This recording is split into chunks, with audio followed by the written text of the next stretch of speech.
नमस्कार मंडळी, स्वागत आहे तुमचं माझ्या यूट्यूब चॅनलवर। चला तर मग आपल्या आज रेसिपीला सुरुवात करूया। एक वाटी आटा घेतलेला आहे। हा आटा आपण आता भिजून घेऊया।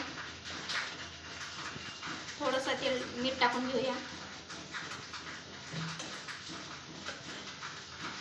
थोडंसं तेल, हे सर्व मिक्स करून घेऊया। आणि आता आटा आपण भिजून घेऊया थोडं थोडं पाणी टाकून।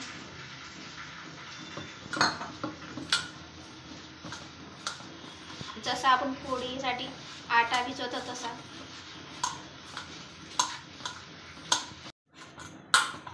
अशा प्रकारे आपल्याला आटा भिजून घ्यायचा आहे। आता याला आपण 10 मिनिट रेस्ट करायसाठी ठेवून देऊया।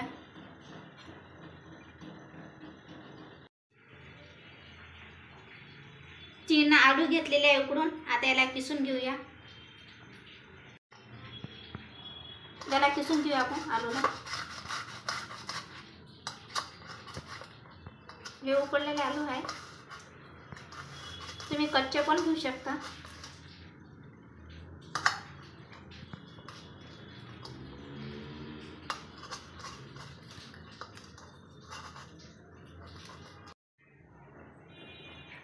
एक छोटासा कांदा चिरून घेतला तो टाकून घेऊया।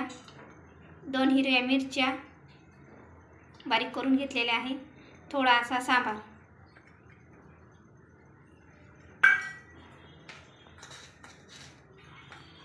चवीनुसार मीठ, थोडीशी हळद, थोडंसं लाल तिखट, थोडंसं धनिया पावडर, हे सर्व आपण मिक्स करून घेऊया।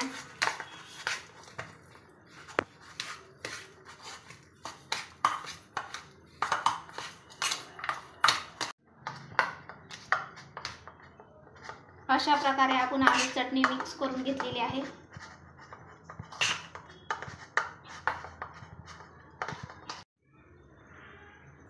आपण 2-3 चम्मच मैदा टाकून घेऊया याच्यामध्ये।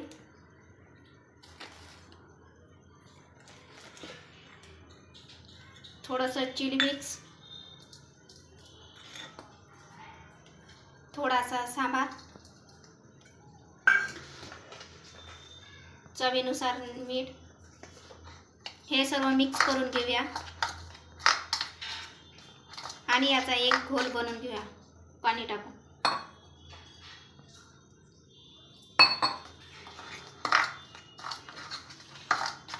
याचा आपल्याला पातळ असा घोल बनवून घ्यायचा आहे।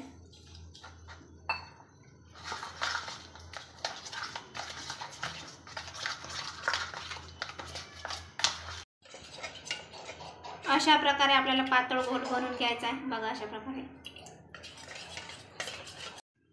आपल्याला चपाती लाटून घ्यायची आहे। गोल अशा प्रकारे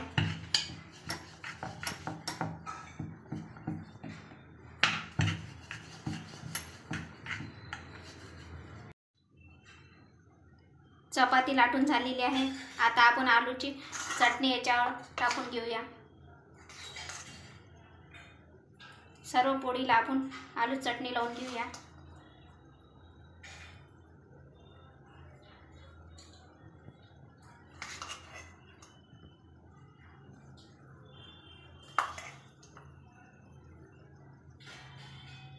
अशा प्रकारे आपल्याला आलू चटणी लावून घ्यायची आहे। पूर्ण पोळीला आपण आलू चटणी लावून घेतली। आता आपण चीज टाकून घेऊया याच्यावर।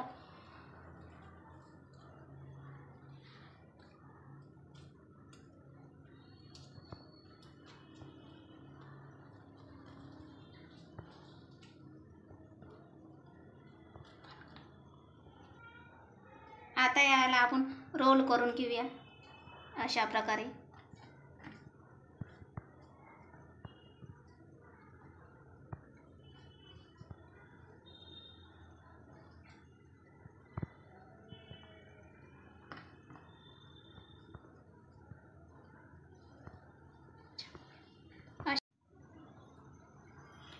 याला आपण कट करून घेणार आहे छोटे छोटे पीसमध्ये, अशा प्रकारे.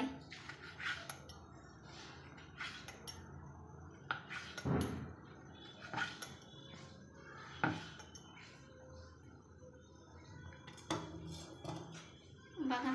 आणि आता आपण या मैद्यामध्ये डीप करून घेणार आहे, मैद्याच्या घोलमध्ये.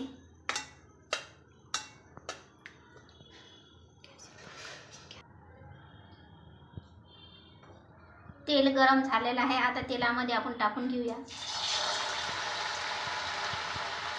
आणि आपण तेलामध्ये तळून घेऊया.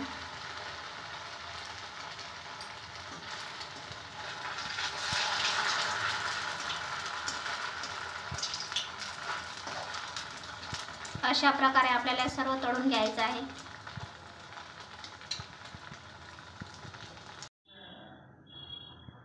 आजची रेसिपी आवडली असेल तर लाईक करा, कमेंट करा, सबस्क्राईब करा.